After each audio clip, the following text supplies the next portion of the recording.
Not my slide.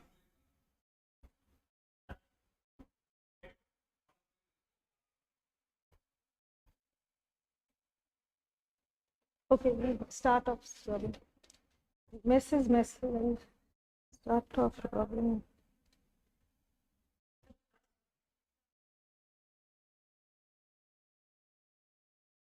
Welcome one and all and to the IBD ANC Masterclass.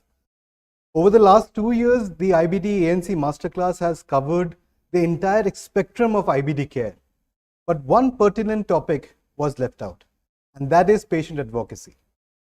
Today, with an extreme, eminent panel of experts covering right from patient advocates, senior doctors, as well as hospital administrators, we will delve into exact all the elements of patient advocacy.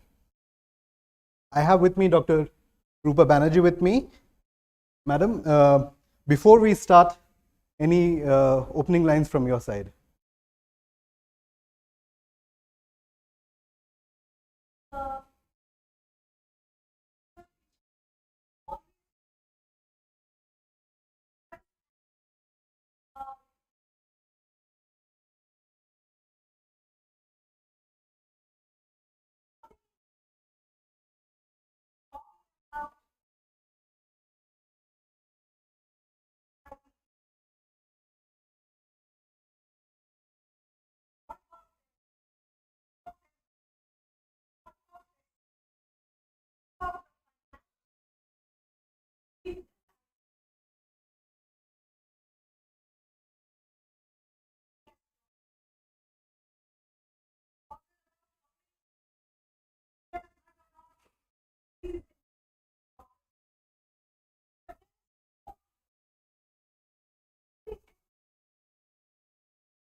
Thank you so much, ma'am, for such warm welcome.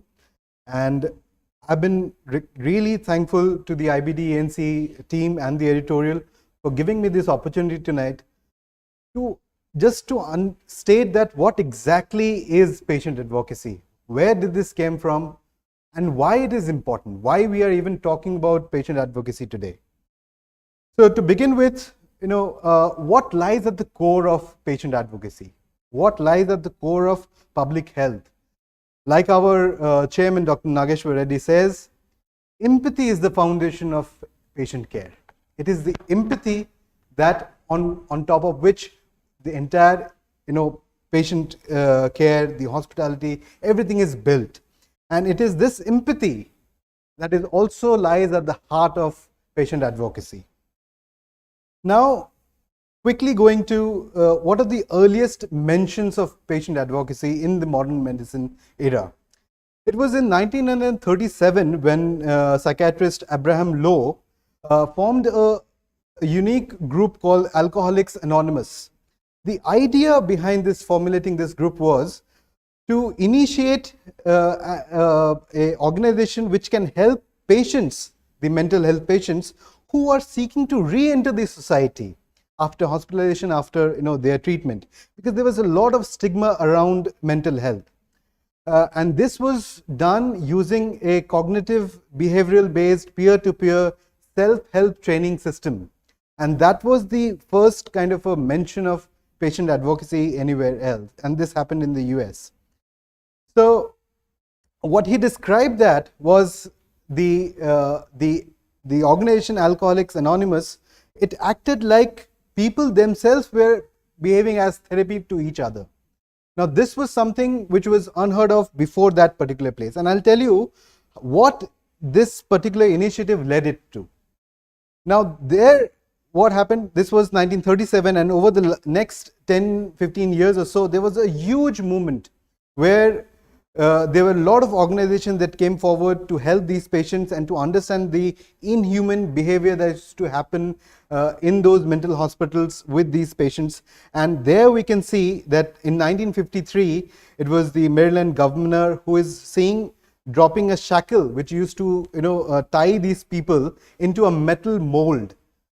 And that created the mental health bell, a symbol of hope, which is till today it's used in the logo of the American Mental Health Association. Now this signifies that how an initiative which kind of took place in the US in form of helping bringing patients together and understanding their concerns led to a movement and eventually became a symbol of hope for the entire nation. Coming to the concept of total care. Now, when we talk about today, again, we are in 2023, we are talking about holistic healthcare, personalized, customized healthcare. But the concept of total care was given by Professor Sindley Farber. He was a Harvard physician and a cancer researcher. What he said was, under total care, a physician treated the family as a whole, factoring his psychosocial, economic needs rather than purely focusing on health concerns. Now, this brought a tectonic change in the way, especially the cancer patients and their concerns were addressed in the US. And this I'm talking about in mid-50s. What it led was, there was a huge change, the way the diagnoses were used to made, that at that time a lot of these tests which used to be very intensive in nature, there was a lot of word that why can't we do less invasive tests, and that led to the entire evolution of cancer care in the US. Now, coming back to the exact concept analysis of patient care, what exactly are the three components of patient advocacy? First is valuing. We need to understand that patients' unique attributes and their desires.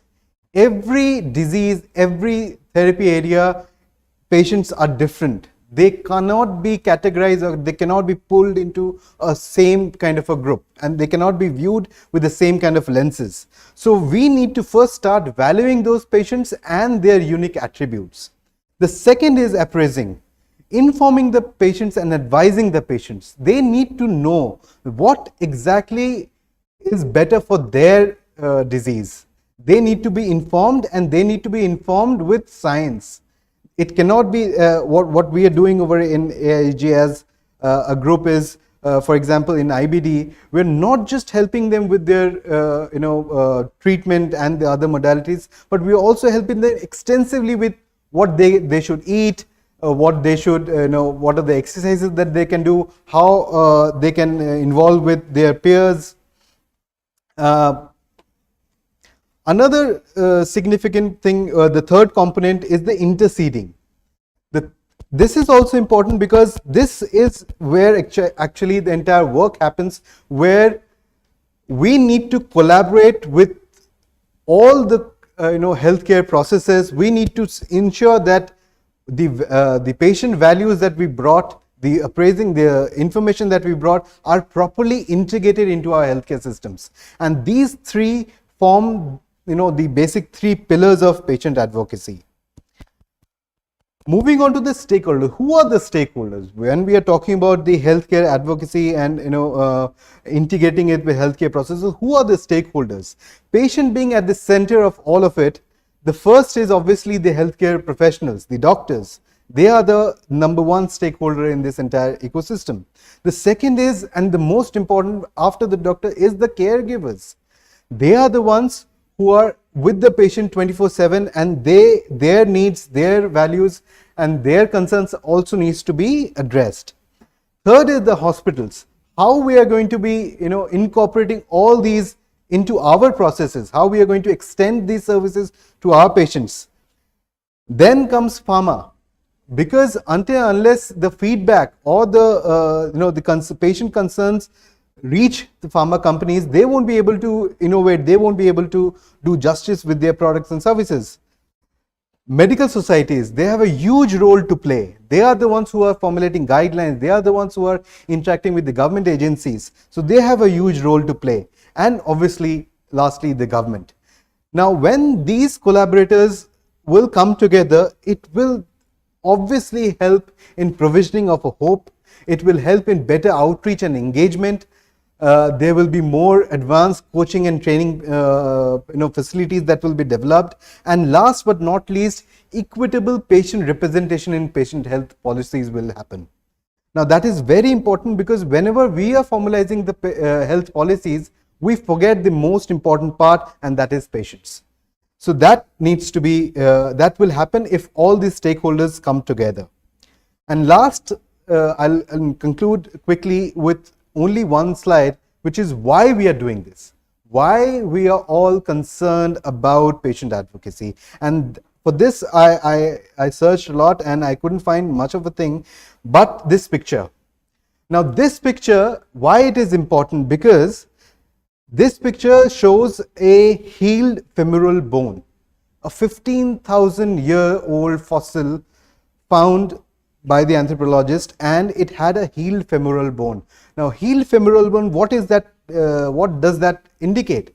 A broken femoral bone that has healed is the evidence that another person has taken time to stay with the fallen, has bound the wound, has carried the patient to the safety, and tended throughout his recovery. In the entire animal kingdom, an animal with a broken femoral bone cannot survive. This was the first evidence of civilization. Taking care of each other, helping each other is the first evidence of civilization, and that's where we became humans. So I will end my talk from there, and thank you.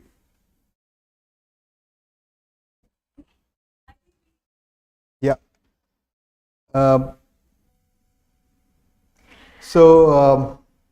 What we can do is we can quickly go to the next talk, which is from Sneha. Sneha is the founder and executive director of Generation Patients, a US-based advocacy organization. She did her graduation in chronic disease advocacy and journalism from Indiana University in 2020, and then went on to formulate the Generation Patients and its program, the Crohn's and Colitis Young Adults Network. Primarily, this was created to support the systems for adolescents and young adults with chronic conditions across US and internationally. Over to you, Sneha. Thank you so much, Robin. I'm going to share my screen for slides, and I have 15 minutes, correct? So I'll I just think make sure to stay. Sneha is an inspiration for the entire world. Thank you, Dr. Rupa. I She's really the appreciate young it. CEO of this company, Generation Patient, and has changed so many lives. She has a group of patient advocates who talk to other patients, who actually bring a new light into their life, a new passion, helping each other. Sneha, it's wonderful to have you here, and looking forward to your talk. Nothing. Yeah, thank you so much, Dr. Rupa, and it's really wonderful to be here, and really, grateful that this topic of patient advocacy is being addressed, because it's very important and increasingly critical as we're thinking about the next generation of patients who are entering the medical system and beyond. So as Robin said, I currently serve as Executive Director of Generation Patient. We are a US-based patient advocacy group, and Generation Patient as a whole is not disease specific. So we have young adults with lupus, arthritis, Ehlers-Danlos syndromes, etc., participate in our programming.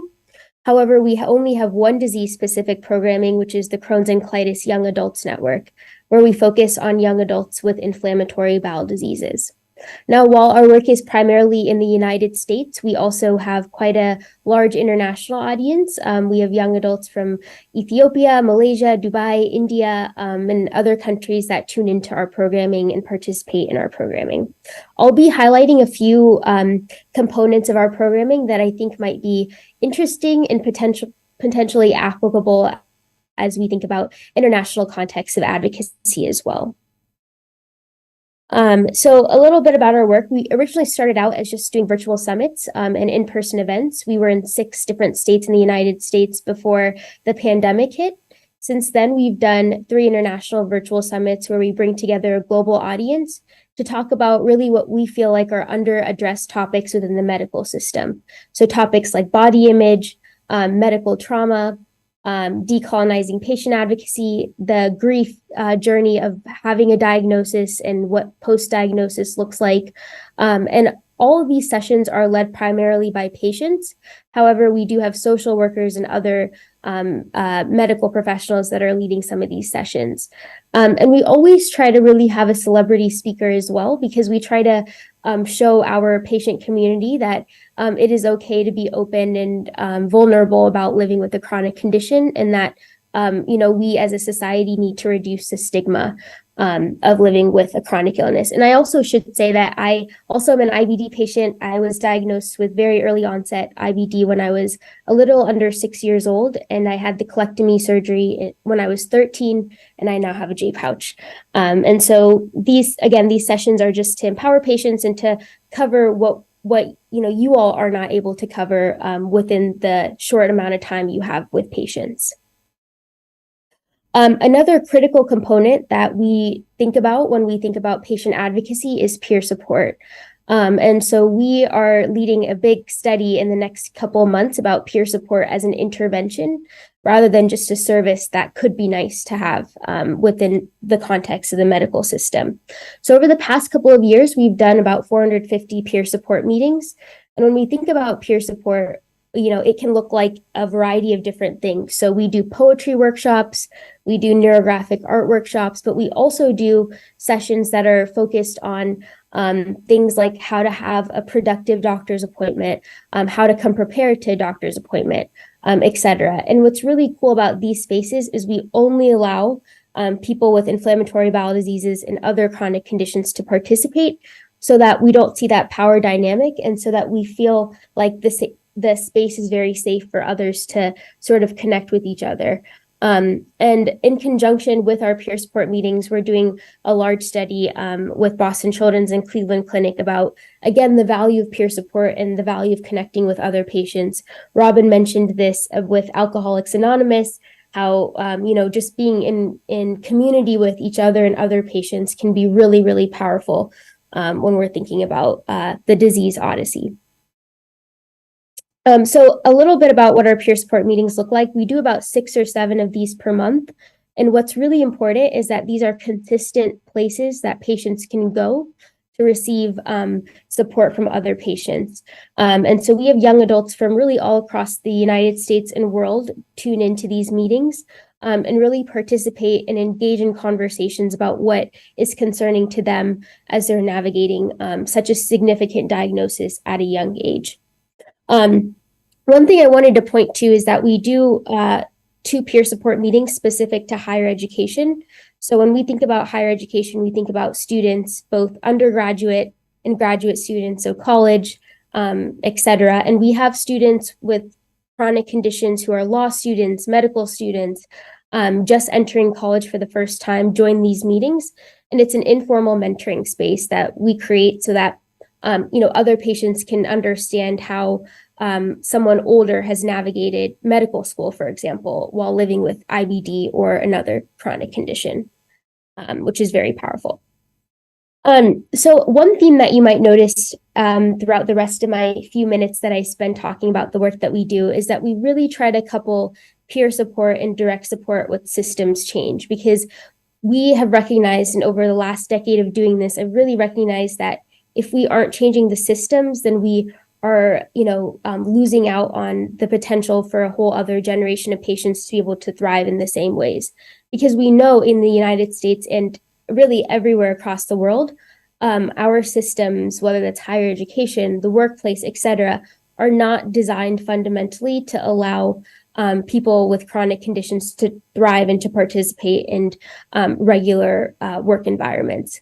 And so when we think about this advocacy, part of the challenge that we came into was that we needed to generate evidence for decision makers to be able to actually move the needle on some of the advocacy priorities that we had. So we developed a proceedings document, which is on our website. It's about 45 pages of multi-created solutions that we generated with physicians, with higher education affairs professionals, with deans and presidents of colleges, to really understand what the most pressing needs are for students, and then go to institutions that have the power to create changes to actually implement those changes. And so I think this research and evidence component is crucial and something that we've came to realize is critical in actually changing systems for patients to be able to thrive. This is an example of a study. I'm going to move on. So another system that we really are thinking about intentionally is health policy. So in the United States, the prescription drugs that we have are extremely high cost. The one that I'm on is over hundreds of thousands of dollars every year. And when we think about the cost and the barriers that young people in particular are facing when they're navigating various systems, we don't want the cost of prescription medications or healthcare to be a challenge for them thriving into adulthood. And so we have done a lot of advocacy with a lot of legislation. We've done a lot of discussions at the White House with President Biden, and this really showed the power of us coming together as patients and being able to, advocate in places where patients are typically not heard and patients are typically not valued. So I'm really proud of the work that our community is doing to drive really, really systematic change. Another core component that we think about when we think about advocacy is also, media and public attention. I think it's really, really powerful for you all to partner with patients as medical professionals to start driving narratives through media. We have been featured in quite a few media outlets, and that's been really intentional to, again, reduce the stigma, but also find ways that we can educate the public about issues that we're working on and issues that we're really thinking about as patients ourselves. And that's really where we, value partnerships with healthcare professionals to help craft messages and what's really important to patients. So again, the media component is also really, really critical. I'm going to move on to our work with clinical trials and adverse event reporting. So as a patient group, we also identified that within clinical trials, for example, there was a huge gap in understanding how young adults in particular were represented within trials, at least here in the United States. So when we look right now at various systems, we see, 18 to 65 is the largest group that's identified within subgroup analysis. And so we're trying to understand how drug disposition is different for 18 to 29 versus someone who's 6 years old, for example.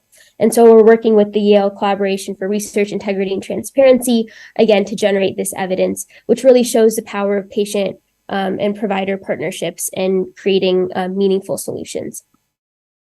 We do scholarship programs for young adults. There are 9 young adults who've participated in our Health Policy Scholars Program, where we do monthly workshops, and they engage in op-ed writing and other sort of public-facing work, again, to reduce stigma and to change systems as well. I know I have 3 minutes left, so I'm going to just speed through this so we can make sure we're on time. But one really core component of the work that we do is the Crohn's and Colitis Young Adults Network. Again, it is our only disease-specific programming. It has its own separate website. We have our own team that leads CCYN. But we've done 5 years of a fellowship program, and our fellowship program is designed specifically for young adults with IBD to engage in advocacy. So it's very much, when I say the word fellowship, I really mean a leadership program. So we have had about 30 young adults from around the world participate in this leadership program. And so our fellows will engage in monthly discussions. So we have a speaker come in every single month, and our fellows listen to the latest research that's happening in IBD, etc. They produce monthly content. So we have about over 300 articles and videos on our website from young adults with IBD that have shared components of their lived experience, again, to reduce stigma. And then we also have them participate in a variety of opportunities, such as speaking at grand rounds with the American College of Gastroenterology. They do a lot of paid consulting and really try to integrate the patient voice in every aspect of IBD care and IBD systems. And they also create a final project. So this is a year-long program. And so we've had some of our fellows create an IBD International Student Guide. We've had 2 of our fellows create their own organizations. So again, it's really designed to train the next generation of IBD patients to engage in advocacy.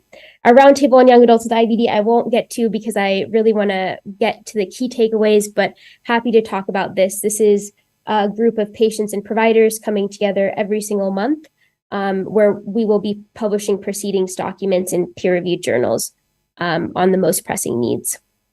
So our medical advisory board, we also partner with the US-based IBD conference, Advances in Inflammatory Bowel Diseases, where we're platformed to really show the unique challenges of IBD in young adulthood. And my key takeaways in the 1 minute that I have left, really, really important. As you all are thinking about initiating your own advocacy journeys within the context of your country or your place and culture, I think it's really important to provide leadership and mentoring opportunities. We know patients want to get involved, but oftentimes they need to see other patients involved at the first time. It's important to provide compensation to all patients who participate. Everybody who participates in our fellowship program, everybody receives a stipend, and that's really critical when we're conceptualizing what the program will look like to have compensation at the forefront for their time and energy and leadership and mentorship. Peer support is crucial. It's really a core component of all of our leadership programming to have a community and to generate a safe space for patients to be able to connect and then to be able to advocate for others is really a method that we use. Patients can and should be a part of driving research. We have a lot of patients in our community who participate as authors, as co-authors who are driving research here in conjunction with other medical professionals. It's a really, really powerful tool to driving patient-led research and patient agendas. And then creativity is critical. When we've thought about what advocacy could look like, we tried to adapt from other models and ultimately decided that we had to create our own model, because in a lot of ways we're doing work with such a specific demographic that we had to adapt what we felt like was the most appropriate. And we really used creativity to drive our advocacy efforts. So with that being said, I'm happy to connect about any of the following. I know it was quick, but excited to hear from the others today as well. Thank you.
Feelings, their concerns, and we have Dr. Nandini with us, who is a researcher at our microbiome lab at the AIG hospitals, and she's actively involved with the India IBD support. Yeah, I think Robin, we need to tell you that the whole concept started at the IBD center, where we are seeing so many patients suffering from such a long time. And it was these bright youngsters in the team, and it were guided by, of course, Robin, that we thought that, we should do something for the patients. You wouldn't believe it. This is a new initiative, right, Robin? And today, it's much used. We hear so many questions, so many answers, so many support for each other. And we really feel that this was one important step that we had missed in the early years. So I think Nalini will take you through what we are doing and the future of that. Over to you, Nalini. Good evening, everybody. It's a pleasure to be on this platform and be amongst a very important topic of the day.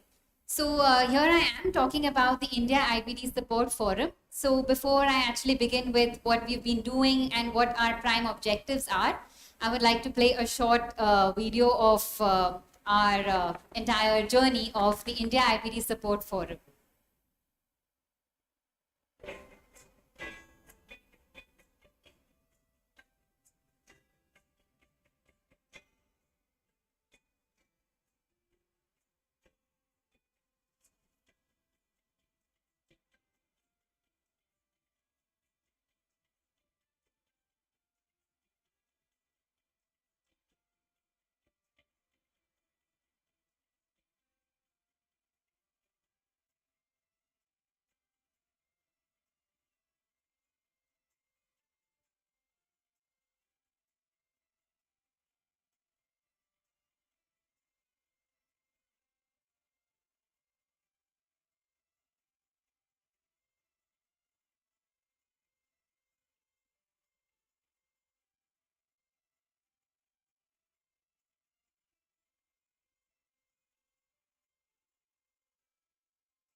So it all began, it just like I think how Dr. Rupa and Mr. Robin have placed it. It was a very casual conversation, and it all started with just all of us thinking that we should do something for our patients. And what we realized, there's a significant lack of awareness amongst the general population about IBD. And there are a lot of misconceptions and misunderstandings about what the disease is all about. And the unfortunate thing being that as much as there are umpteen number of support forums in the West, we don't have similar groups in India. And the idea that a hospital-associated patient support group is actually lacking in a country like India, where IBD is on the rise. And here we have our team with very young, enthusiastic members, a team of dietetics, a team of clinicians, and the other administration done by Yamuna and Vishwesh. And we have many other dietitian team headed by Sana, clinicians headed by Dr. Raj and Shubhankar, sir. So here we have a group of more than 1,300 members, which are both IBD warriors, I would call them as, and as well as their caregivers. So what we actually would like to pinpoint today is the objectives of the India IBD Support Forum was basically to create an interactive platform for all our IBD patients and their caregivers to raise awareness about IBD in our subcontinent, and to actually maintain a patient-clinician interactive forum, which is something that probably lacks in the kind of hospital scenario in India. And we actually want to guide them with authentic information towards better health. So what we can actually see here is that we are trying to engage patients as much as they can with authentic information, be it educational or dietary based. So we have posts which we regularly put up asking, just generally aware, making them aware about, say, social habits or health dietary habits, or generally about the disease. So making it very simple to understand, making it graphical, and making it interactive. So what were our initial hurdles? Yes, we did find a lot of hurdles initially because that's where our member counts were hardly in single and double digit numbers, because what we realized in India is that people are actually really scared or hesitant to discuss their health problems. And it took us a lot of time and took us a lot of efforts to pull them out of that shell and say that, yes, you can discuss your issues with fellow patients, and that's what builds strength. And today, IISF is a beautiful interactive community. And the best part of it is now it's self-sustaining. We don't really have to budge in every time. As clinicians, we are actually making sure that the information is authentic. And as I said, that we are giving us educational posts and obviously answering patients when required. But the good part of it is now it's sustainable. So we have concerns on health and medication. So here you can see that there are various topics on which people are actually asking about biologics or about remission or about IBD and IBS, and about asking about a particular medication and how they feel. And the good thing is that now patients themselves are answering and saying how they felt. And that, I think, is the biggest support that a patient can actually hear.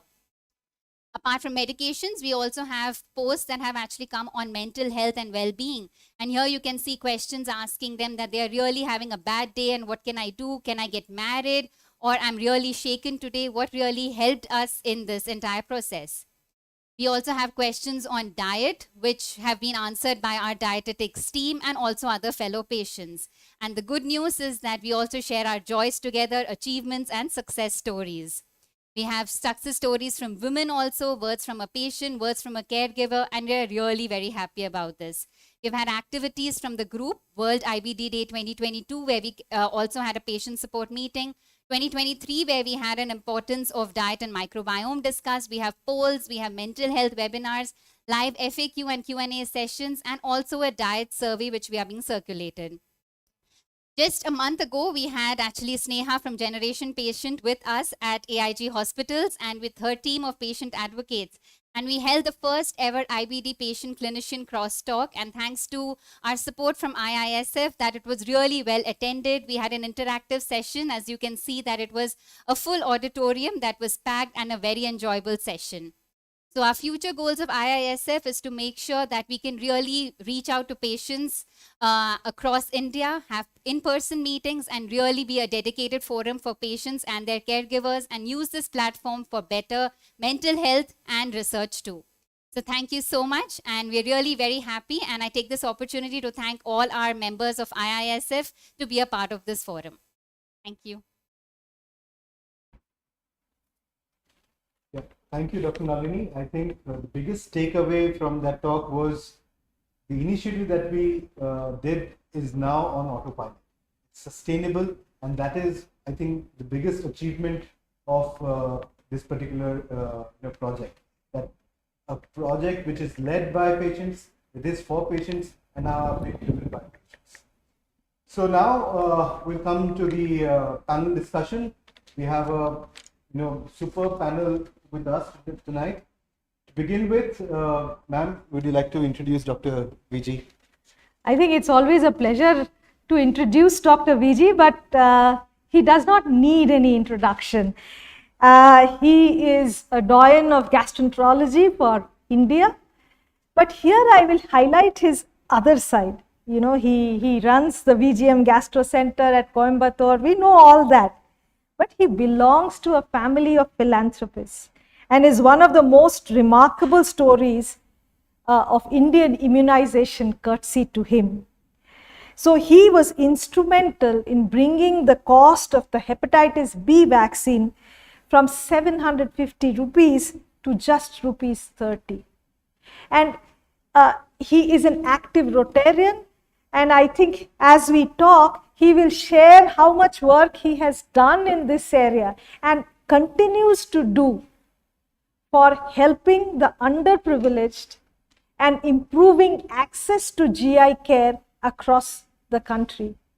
So I think we are indeed honored, Dr. VG, that you are here and you will share with us your experience. Thanks, Rupa. I think you've been a wonderful host.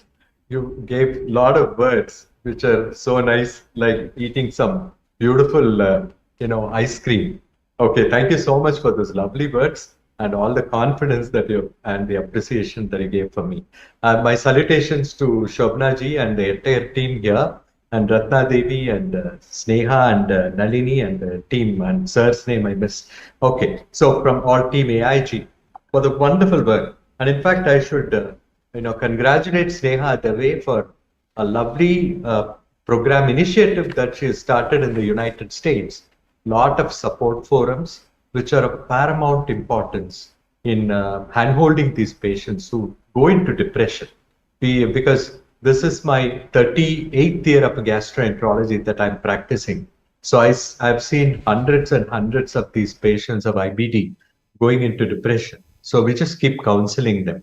So few things are important. Number one is to tell them what this disease is all about. So what I do is I give simple example. Like it's like an internal warfare. Like for example, there was a Kargil situation in India. Everyone knows. So in Kargil, what happens is during winter, it's so depressingly biting cold. So the whole army leaves the outposts and go back to their regiment. And at that time, the terrorists had occupied. And then everything was still peaceful, so beautiful. And once the Indian army recognized that the terrorists are there, they started, throwing shells to destroy them. So, and the whole place became ugly. After that, they returned back to their regiment. So then, everything became peaceful. So this is exactly happening in a war in the gut when an invader comes in, like a Salmonella typhi or, like amoebiasis and all that. Once the, enemy is gotten rid of, then our white cells go back to their sleeping place. On the other hand, in IBD, the army thinks that there is some enemy there and keeps on dropping shells. So this is what is a problem. And I tell my patients, like, if you know what the cause is, you can completely get rid of the disease. But ulcerative colitis and Crohn's, we're still under research after more than 5-6 decades, and still we haven't found an answer. So at this point of time, there is no cure for this disease. This is the first thing that we have to explain to them. Otherwise, what happens is, from one doctor, they keep flitting to another doctor. Sometimes they go for complementary alternative medications and get into more problems. So that is the first thing that I want to tell them. The second thing that I tell them, you don't need to worry at all, because we can definitely monitor and prevent complications. So the treatment is simple. First, we have to induce remission, then maintain remission. So that is the next thing that I just impart to them. And the third one, the treatment is like pyramid. You start from mesalamine, go for, locally acting steroid, then, systemic steroid, then immunomodulatory drug like azathioprine, and then the biologic therapy. So either patients who can afford to get a top-down approach can also undergo a top-down approach, like what the Americans would do. They would take the whole, they'll induce remission first and then maintain remission. In India, it's, as many of them have pointed out, it's very difficult for patients to sustain on expensive medicines. So fortunately in India, all those licenses have been gotten away with because of, a lot of other companies pitching in and making drugs at a lower cost than what the branded ones are sold in the US for, because still the patent is on. Here they have just reverse engineering. They have done a lot of patenting, and then they've got molecules at a lower cost. And also many of the companies provide support, the biologics. If you buy one, they'll give you one, or 2 vials, 1 vial free, and things like that. And fortunately for us, as Rupa always used to mention, like the oral drugs, the small molecules like tofacitinib have really been less expensive when compared to injectable biologics. So we tell them, see, all these drugs are available. All like today, there are places like government hospitals which can also give you free drugs under CM Health Insurance Scheme. If somebody is below poverty line, they can have a Prime Minister's Health Insurance Scheme or a Chief Minister's Health Insurance Scheme, where on a monthly basis, they can provide support for drugs, and government hospitals can also give it free of cost. Unfortunately, these the CM Health Scheme, the comprehensive CM and PM Health Scheme, have not allocated much money for the medicines, the I think, Dr. pharmacotherapy. Vijay, what you're So I saying think is people, sorry. what you're saying is so right, that counseling begins with us at the at our offices when we are talking to the patient. And I think advocacy beyond that is what we have to also focus on. And I think your Absolutely, that is the next experience point that I'm moving on. So Yeah. first So thing I- is to counsel the patient, make them understand the disease, and like empathize with the patient. Just showing sympathy is think not I enough. will quickly The go next one into that we have introduce- to do is like how to take it forward to the Dr. world. Vijay, shall I just introduce the panelists as well, and then we can take it up from there? Yes, so I think this panel discussion is what we can do for these patients with a chronic lifelong condition. As Dr. Vijay just mentioned, yes, in the chamber, when we are talking, when we are seeing the patient, what we tell is important. But we cannot give all that time.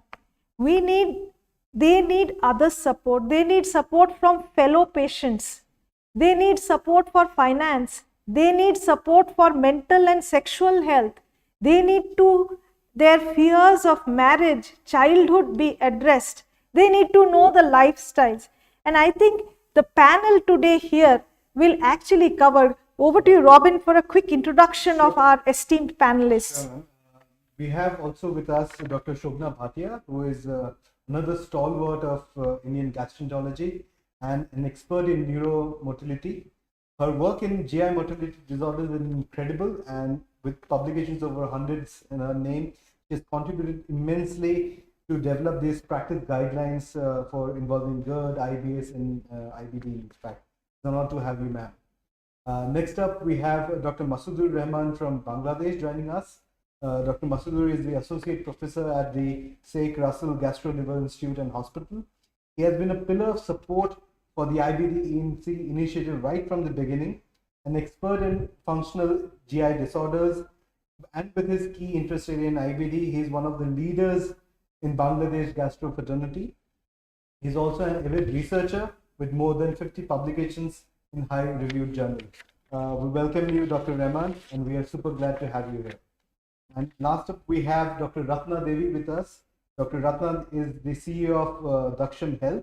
She is also the Director of Patient Academy for Innovation and Research. And over the years, she has held several leadership positions in very acclaimed institutions of repute like the WHO, and also has worked with the Indian Health Ministry. Incidentally, she's also a panel of experts for the National Patient Safety Framework, which comes under the Ministry of Health, Government of India. Welcome, Dr. Ratna Devi, to the IBD-ENC panel. I think, Dr. Ratna, we must say that, it's really an honor to have you. Someone with experience from the World Health Organization, and your guidance, not only today for the panel, I think in future also will be instrumental in us helping so many of these youngsters suffering from a condition. I think I'll begin, of course, by asking Dr. Shobna that do you think that in patients' advocacy, do we need subgroups there as well? As I said, there were so many different areas. Do you think that we need that? And how should we frame it? Because in our country, there is no national registry. We don't know what exactly is happening. So if you can just share your thoughts. Rupa, first of all, I think thank you for having me here, and thank you for having such a patient advocacy, a strong one, starting it at least in the country. So congratulations on that to you and your team. So as far as groups are concerned, one must always remember that human beings have this tendency to converge towards someone who has a similar experience. So if a woman with IBD gets pregnant, she will go to another person who has had a baby and ask her, what did you do either during your pregnancy or how did you manage your pregnancy with your IBD. So in that way, it's always better to have. Can you hear me? Yes. Rupa, can you hear me? Yes, yes. Yes, yes, Okay, we can okay. hear you. Okay, I thought there was some disturbance. So the first thing is that so we should have these groups because patients identify with someone who has a similar problem. Within IBD also, there are groups. So for example, it may be children with IBD. Now, children with IBD don't understand much, but their parents need to understand the disease. And as already discussed earlier, doctors do not have much time to explain everything to the patient or to handle IBD like this. So therefore, you need others to help the patient as well as his family. So there can be parent support groups with IBD. There can be children who are transitioning from childhood to adolescence. For them, it's a different kind of problem altogether. Getting into college, managing their nutrition, their bone health, they're not gaining height, they're not getting weight. So all those issues can be done only by talking to other patients. Okay. So therefore, you definitely need groups. The third kind of group that I see is stoma care groups. Already in patients with colon cancer and other cancers, stoma care groups are already available. That means there are stoma nurses, there are people who supply stoma bags, how to handle a stoma long term. All these things are discussed because it's not easy in having a stoma. Sneha, Somebody is living with it. Yes, tell me. Sneha, would you like to comment on this? I mean, what Dr. Shobna is saying, because you are a youngster yourself and you have gone through a lot. So, what would your thought be on this? Should there be subgroups within this? Yeah, I absolutely think that there should be. I think it makes a big difference when you are able to see people at your same stage of life, go through the challenges. And I think, again, it becomes an informal mentoring space because, a 14-year-old cannot connect with a 50-year-old in the same way that they can connect with another 14-year-old. Yeah. And I think the point about ostomies are really, really important to have, specific groups because that comes with its whole other stigma. And even for people with fistulizing disease, et cetera. But I think for age in particular, it's really important. Yeah, extending that same thing to Dr. Masudur, when it comes to the linguistic, approach, like for example, now we have launched the Bangladesh IBD Support Forum also. How important do you think the language specific IBD forums, especially in your context of? Yeah, I think in Bangladesh, we can't hear you, Dr. Masudur, but I'd like to tell everyone that, at IBD ENC, one step forward, we are taking it across to different countries who are part of the IBD ENC. And this World IBD Day, we have started the IBD ENC Support Forum at Bangladesh, and Masudur, of course, is the leader there. Masud, we can't hear you. Yeah, now we can. Thank you, Rupa, and Team AIG for this initiative, for inviting me to join this webinar.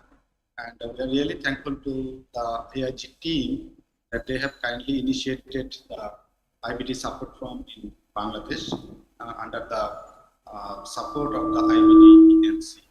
So many things has been already been discussed.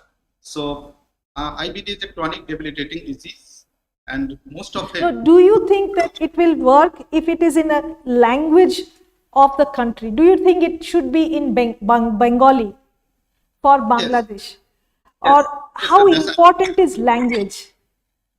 Yes. That is important because if the forum is mainly focused on the communications between the patients and they are addressing their problems with each other. So if there is no communications due to language barrier, how can they communicate with each other? So of course, this is one of the most important things that they can communicate with each other, and they need a common language, and Bengali is that one. So definitely that will improve the communications and also the benefit of the IBD advocacy forum and the support group. That's definitely is very important. But Dr. Ratna, you would like to comment on this? Yeah, most certainly.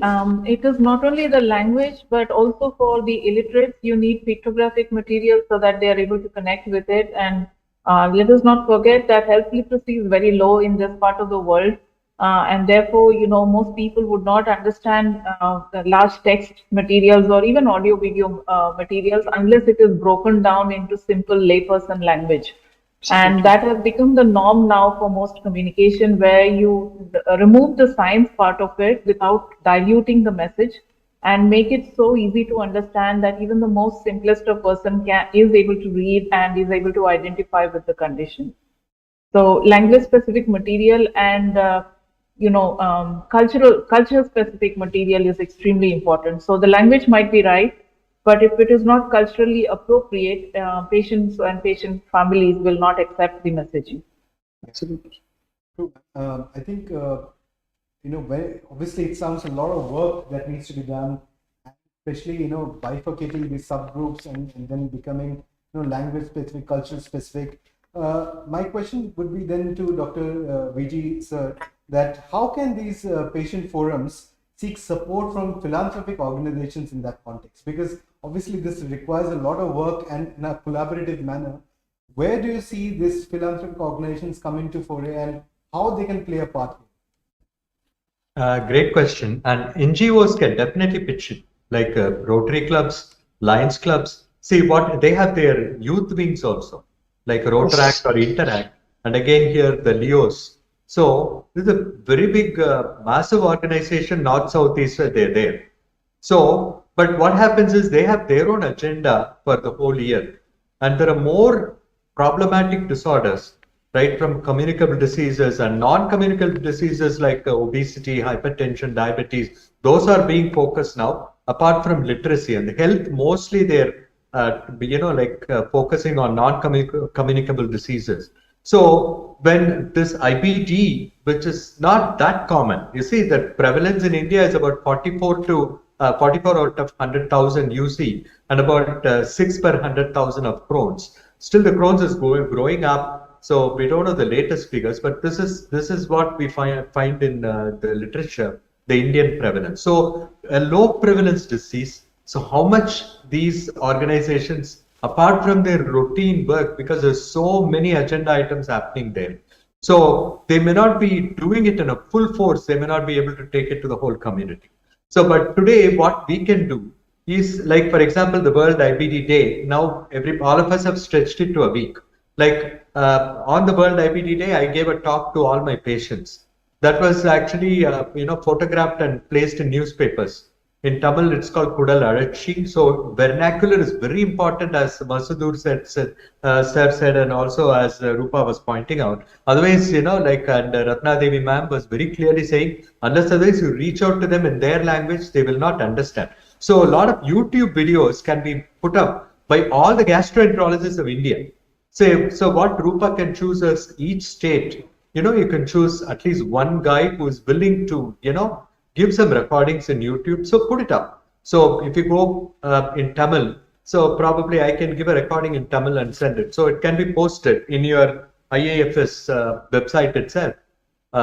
So the people can log in if somebody has a doubt on ulcerative colitis. And actually the groups also, as Sneha has pointed out and Madam Shobna Madam has pointed out, subgroups are very important. Like Crohn's has to be separated from ulcerative colitis. So UC has to be one group, Crohn's has to be one group, and pediatrics also. So we can definitely request all the service organizations to carry this message forward.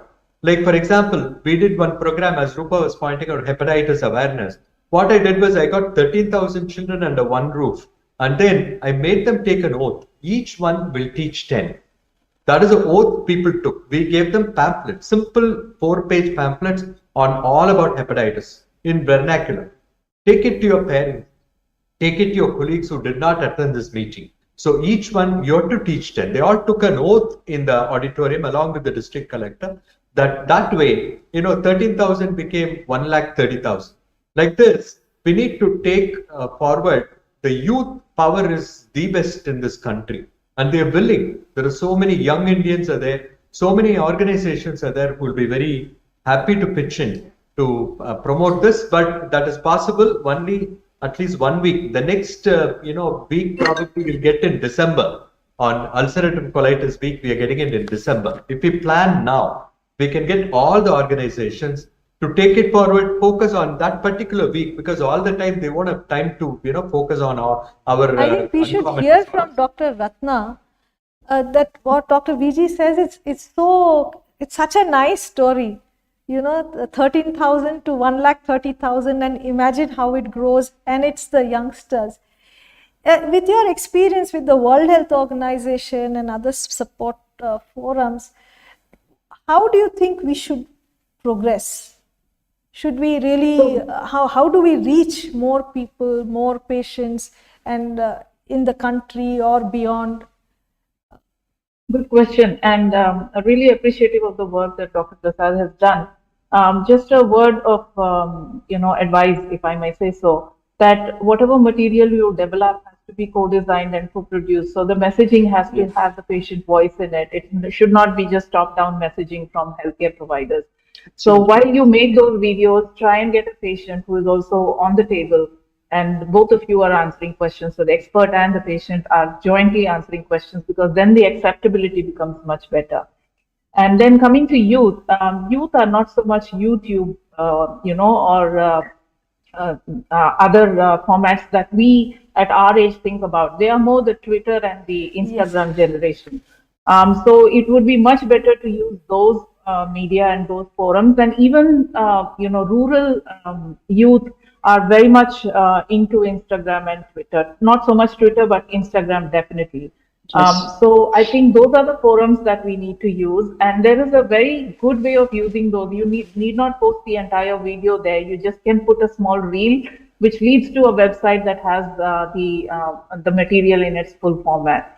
Also, the attention span for young adults is very small, so you need to be very careful when you're making these videos, because half an hour or 1 hour videos, nobody is going to watch. The usual attention span is 3 to 5 minutes, or even less than that. So the material that has to be made has to be exactly to the point. It has to be catchy, it has to be colorful, and it has to be in the context of what the modern youth is thinking. So as the care givers, in the sense of the healthcare providers, we usually think of messaging as very medical terms that reach out to the audience saying, you do this, you don't do that. But those things don't register, and that is the reason why most people, they will listen, but they will not change their behavior after listening to that. And if it has to be catchy, then we need brand ambassadors, as Sneha was pointing out. Get an influencer who is also an IBD patient to talk about it. Those things, carry much more weight than healthcare providers or somebody who's not that well known giving that message. So the instant uptake of influencers is very high amongst youth, among general population as well. Also, if you make it interactive, then it becomes much more acceptable. Not just one person speaking to another, but a Q&A kind of a question or something on the screen that makes the person engage with whatever medium surveys we can do, voting on what do you think. Basically, the overarching point being that we need to leverage the new age media, the new age digital media, and to reach out to more people. And like Dr. Ratna rightly pointed out, the Instagram and all the things have reached our villages as well. And it's not just the technology, ma'am. The disease itself is there. Yes. In fact, Dr. Rupa can talk about that. Yeah, I think it is. We are now doing rural surveys for GI health, and what we are finding is that IBD has reached the villages also. So a modest estimate is 1.5 million people in this country having inflammatory bowel disease, but there's a large number undiagnosed. And I think as we are getting more westernized, more globalized, the numbers will increase. We need to prepare ourselves in all these aspects. And I think, Dr. Ratna, your insights are wonderful. Your experience speaks for itself, that the attention span is less. Yeah. All of us panelists were actually, Yeah, saying good.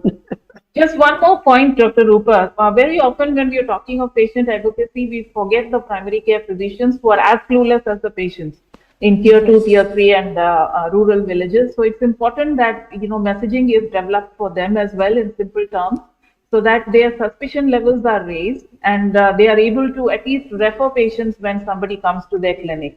Usually the diagnostic delay and the treatment delay is because patients are missed when they go to their primary care physicians or even specialists like an MD in a tier 2 city or a tier 3 city would miss a diagnosis unless there is a suspicion level. And therefore, some materials need to be developed for them as well, not just the gastroenterologists, but other specialties, say, for example, pediatricians. I'll quickly take one more important point I'll raise is that I'll ask Dr. Shobna Bhatia that from the disease point of view, to understand the disease better, do you think that these patient support forums will have a larger role to play? To some extent, yes. For example, if some of the patients are well educated, for example, if a doctor has IBD, they can educate other patients much better. But regarding the process of the disease and the pathophysiology, I think it's the doctors that need to be educated. And I think what Ratna Devi just pointed out was, she stole my thunder. I was going to say the same thing, that if you take physicians or say surgeons or gynecologists or pediatricians, even in good centers, they may not know as much about IBD. If an IBD patient goes to a gynecologist and asks, can I get pregnant? They just bounce the patients back to us. So it's something that we need support groups as well as say a little bit of help, or I would say funding for education of these patients and for these doctors. What this actually reminds me of is what was done for what was called as ECHO for hepatitis C. I don't know if we remember that whenever a physician saw a complicated patient, they would directly get in touch with the experts. So there should be a group formed where doctors can talk to each other about their complicated patients rather than sending their patients across directly to tertiary care centers. And the other thing that can be done is patients from tertiary care centers, when they go back to their primary care doctors or to secondary cities, can then, connect with the doctors, can connect with each other for the follow-up of the patients. Patients don't need to travel all the time to their tertiary level centers. It creates so much travel time, loss of earnings and everything. And this, I think, is very important. If you form groups in small cities and let the doctors know about IBD, first is early diagnosis, so that there is no delay in diagnosis. And there is no mix-up of diagnosis of tuberculosis Crohn's, which is something that's extremely prevalent, mainly in our country. The second thing that can happen is patients get early referral to a tertiary center because the doctor is familiar with what is going on in the tertiary center. So therefore, this kind of, this also is a form of advocacy, which is an educational advocacy. So we will also need to print out brochures, not only for the doctors, for patients as well. I think this is a very good suggestion that you have done. And I think, yes, educational advocacy is a very nice term also. So Absolutely. We definitely need to do that. As usual, when it happens in these panels, we run out of time. And but we still have two important things. And I think I'd like to ask Sneha that you said you're a patient yourself, Sneha, and you're seeing over here all people who normally sit across the table from you, okay? And we are sometimes, we talk, I think, too high or too low.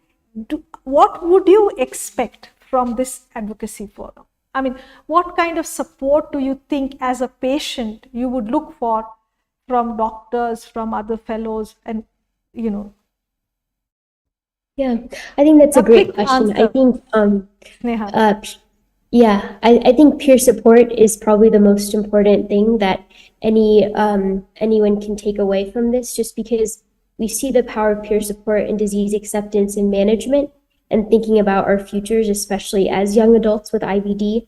And so whatever opportunities there are to refer patients to connect with other patients, and or provide them with opportunities like leadership opportunities and other sorts of things. Because, you know, from our fellowship program, we have students who are going to Harvard Law School. I mean, these are all students with IBD, and they're doing incredible things, and it's very, very possible. It's just, I think, that encouragement, support, and infrastructure that needs to be in place. Yeah, I think that's very important. And you know, as a patient, when Sneha speaks, we know that the most important perhaps is one, they should interact with each other at their age group or at their same disease level. And the second is we need to educate them so that the information that they share with others is the correct information. Sometimes there is unnecessary fear, there are myths, and I think that needs to be covered. Yeah, and also most importantly, that we need uniformity in kind of the communication that we're doing. Yes. All Correct. across India. Like, you know, Yeah, I think Dr. Ratna also highlighted that. I think there has to be Just one very important point, and just to follow up on what Sneha said, one thing that this forum can do is to create patient navigators. You have counselors who counsel, but I think every hospital needs a patient navigator that actually helps the patient navigate the system. And we know that each hospital and each state has a different system, and usually patients are lost in those systems. Even educated patients are lost in those systems. So if you have someone and their credentials or contact details can be displayed in this forum, saying you belong to this state, contact this number. They'll tell you which doctor to go to, which hospital to go to, what are the schemes available in that particular state, and how to navigate the system. I think this would be an excellent program, and there are a lot of companies or the CSR which would support this kind of initiative. And this is something that is easily doable. You know, you just identify people who are survivors themselves and ask them if they are willing to volunteer some of their time or pick up calls, and then they can be the patient navigators for that particular state or hospital. I think this is a very good suggestion, and you raised this question of CSR. So I think today I would like to ask all of you as panelists, as before we close, one is your comment on how to take things forward, and the second, how do we generate funding for these kind of efforts? I mean, is it the industry? Should it be a partnership with the pharma industry? Should we go to NGOs? We have two famous Rotarians here, Dr. V.G. Mohan Prasad, as well as I think Dr. Shobna, you're also a member of the Rotary. Yes, I am a Rotarian, yes. Yeah. President, past president. I'm a past yes. president. Yeah. Okay. I think you were the past DG, right? No, Have you been DG now? I was a deputy governor. Deputy governor. Way back. Okay. Okay. So, I think so that's why that is very what DG quick, means, by the way. I mean, 2-line answers on this before we end the session. Dr. Masudur, I can't see you, but if you can give us the Bangladesh perspective as well. So, shall we begin with Dr. V.G. Mohan Prasad? I can see you first on the screen. Yes. I think Masdur sir came on. Please. Yes, Okay.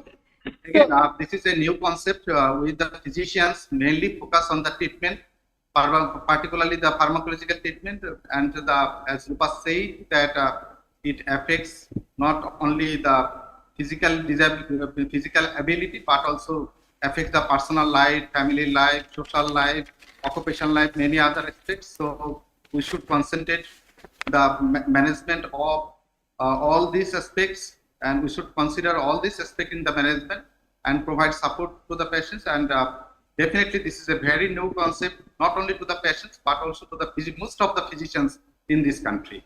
So hope this will be really helpful. I want to add one more thing. Apart from the different age groups has different demand, different type of the disease has different demand, and different stage of the same disease also has the different demand. Because particularly whenever a patient is diagnosed with IBD, that he wants to know details about the IBD. In a patient who has under in long-term drug treatment, patient is willing to know about the drug compliance, doses, and other issues. Whenever someone is in remissions, he is interested how to maintain the remissions and other aspects. So this is very diverse aspects of the patient educations and information, and hopefully this will provide the necessary demand of the patients to provide the very important support through this IBD patient support program created by AIG and Diabetes in Bangladesh. Thank you again. Dr. Shobna? So I think you're right. We do need money for all these activities. And as you know, most of our funding for such activities does come from industry. It could be any industry. The fact is that the pharma industry can do a lot. One of the things that I think was already discussed, and like what they did for hepatitis B and C treatment, is to bring the costs of medicines, at least for some patients, to be brought down. Though we do get some, some help for biologicals, etc. But a simple drug like mesalamine, which has to be taken lifelong, it's extremely difficult to maintain the cost of that. It's extremely expensive. So that is one. Secondly, the about educational material printing. Though a lot of people like the material to be given in an electronic format, sending emails, putting up pictures on Instagram. There are a lot of people who still like something that is printed in front of them to go through it. It has a different kind of an impact. So, printing these educational materials, educating or doing conferences for not only the gastroenterologists, but also for primary care physicians, for gynecologists, for all the other stakeholders who are there in management of a patient. Because a patient does not have IBD, does not only go to a gastroenterologist. There are so many other aspects that get into it. So I think those are the places where people can help. Setting up even investigation labs. So for example, a patient who has ulcerative colitis, the monitoring is with fecal calprotectin. It's a fairly expensive test. It's not available everywhere. Setting up these kind of things for patients becomes very good if the patients are supported and they can have a better lifestyle, because these diseases, especially Crohn's disease, if a patient goes on a biological, the family is drained financially. They really need a lot of support. I think so. You are talking about pharma support in all these aspects, and I think yes. that's a very, very thing. We need pharma to understand that Correct. Only the doctor, even the patient is important. Correct. Here. Absolutely. Dr. DG? Absolutely. So I think even the government needs to be roped in here. Yeah. You talked about Rotary and about pharma, but I think even approaching the government to look into these things. There are many schemes for, so for example, there are essential drug lists. Diabetes and hypertension comes under essential diseases. So therefore, drugs which are for these two diseases are brought down drastically. You can get hypertension and diabetes drugs at less than 100 rupees for a month. So why not IBD drugs? Yeah, I think Dr.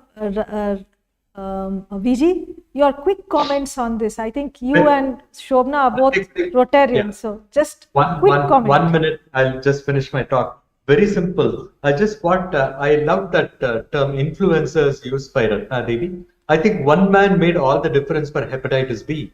Yes. Amitabh Bachchan. Amitabh Bachchan. Like yes. that, if one movie actor, one for Hindi and probably one for each state, can just pick up and give some Instagram message or Twitter, like this is a disease that really bother, and we can definitely, that will work wonders. Like I made hepatitis awareness with Manorama artists we shot it with under Rotary in 1994 in Chennai in AVM Studios. I was the actor and Manorama was the patient, I was the doctor. So we had an interview which was only 45 seconds, which ran in all TV channels at that time. Free, of course, they did it because Rotary banner, they did it free. So 4 channels showed it many, many times, including Doordarshan. This sort of a thing can be done, number one. Influencer, number one. Very important, as Madam said, Ratna Madam said. 2 is funding. I think, IAFS should be extended to all the states.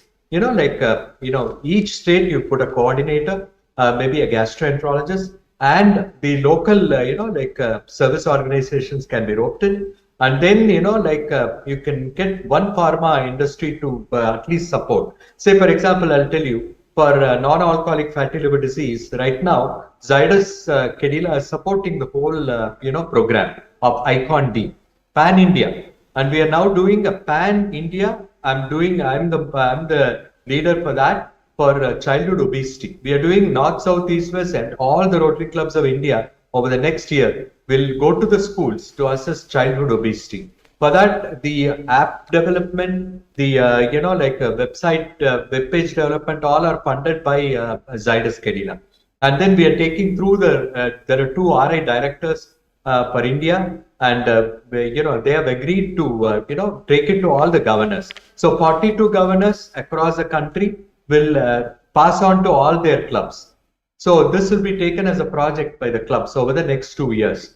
So we're just starting on July 2nd, we are starting it as a pilot project in Tamil Nadu, Kerala, that is zone 4 of Rotary. And then we'll extend it to all the 5 zones in India. This is how we're going to do. So same way, we can easily do for IBD also. So, and the funding can be one company or a few companies which can even jointly support this initiative. So, which can be, you can be the leader in IAFS and take it to all the states and, request one gastroenterologist who's interested in social work. So I think, yeah, it's beyond ISS or IFS also. I think you have highlighted importantly that patient advocacy is needed at every level. Yes, if we can build platforms across the country, spread it across, it is good, but it is needed.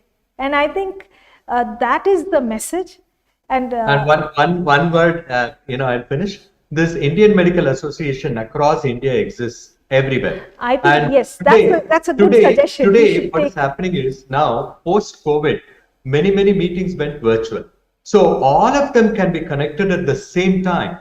So if you panelists join together, brilliant idea. Like I think ISG, IMA joint meeting, it can take to all, including if you want to do again for API, do north, south, east, west 4 webinars also, where all of them can join at the same time, join and listen. So that questions can be picked up. This is a wonderful and brilliant idea. We are just running short of time. I think we'll do more of these. We'll have more of these sessions, but Dr. Ratna, a quick message from you for the audience and for us. Yeah, I would sum it up in one word: collaboration. Because while we are talking about the healthcare aspect of it, the individual is not identified by the medical condition. They have a full life ahead of them, whether it's education, livelihood, workspace, etc. And everywhere they need support. It's not just the medication for which they need support. So whether we want to change workplace policies or bring nutritional, nutritional changes in canteens, workplace canteens, for example, so that people can have the diet that they require, all this will require support. And a lot of work is happening in similar areas with other disease groups. So instead of reinventing the wheel, just find out what's happening and collaborate with them so that the journey becomes much shorter and you get results much faster. In terms of raising awareness and elevating the presence of IBD, let me tell you from experience that small patient groups with as small numbers as just 50 patients across India have actually gone and managed to reach the health minister or some other minister and present a charter of demands. So if the patient group here is active, they can create a charter of demands and meet their respective elected representatives and raise questions in the parliament saying, this is what we are facing and what are some of the answers that the government can give to us. So LAQs, RAQs, etc. Use FM, have a channel, people speaking on FM, because that's a very popular medium that people listen. And everybody who drives has an FM channel that is playing. And if you have a small clip there talking about IBD, I'm sure people will listen and connect. And if there is if there is a number or a website or something that they can leave out there saying, if you want to know more, go out to this place, then people will start searching and connecting with you. I think this is awesome. We would like to close. So I think we need to, first of all, I think that we need more of these discussions first to really get these ideas, and most importantly, I will be really happy to see all of these ideas get executed in the first place. And I think that's now the task for us to chalk out, ways and manners in which we can execute most of these ideas and get implemented. And I think we'll have a part 2 of this program, because important things have been discussed. But thank you all of you for being here, and it was wonderful. At IBD Emerging Nations Consortium, these videos will be watched over the next few weeks across different countries, more than 25 countries across South Asia, Southeast Asia. And I cannot thank the panelists more and enough for being here. They're esteemed, they've taken out time for us. And our next masterclass is on 4th July 2023, where we plan to launch the small molecules and biologics registry for the entire region. Thank you and good night. Thank you. Thank you. Thank you, Rupa. And no program is, of course, as I said, is incomplete without mentioning our academic partners. I take this opportunity to thank Janssen, Dr. Reddy's, Microlabs, and Takeda for the support for the IBD Emerging Nations Consortium. Thank you. Thank you. Thank you. Thank you, Rupa. Thanks. Thank you. Thank you.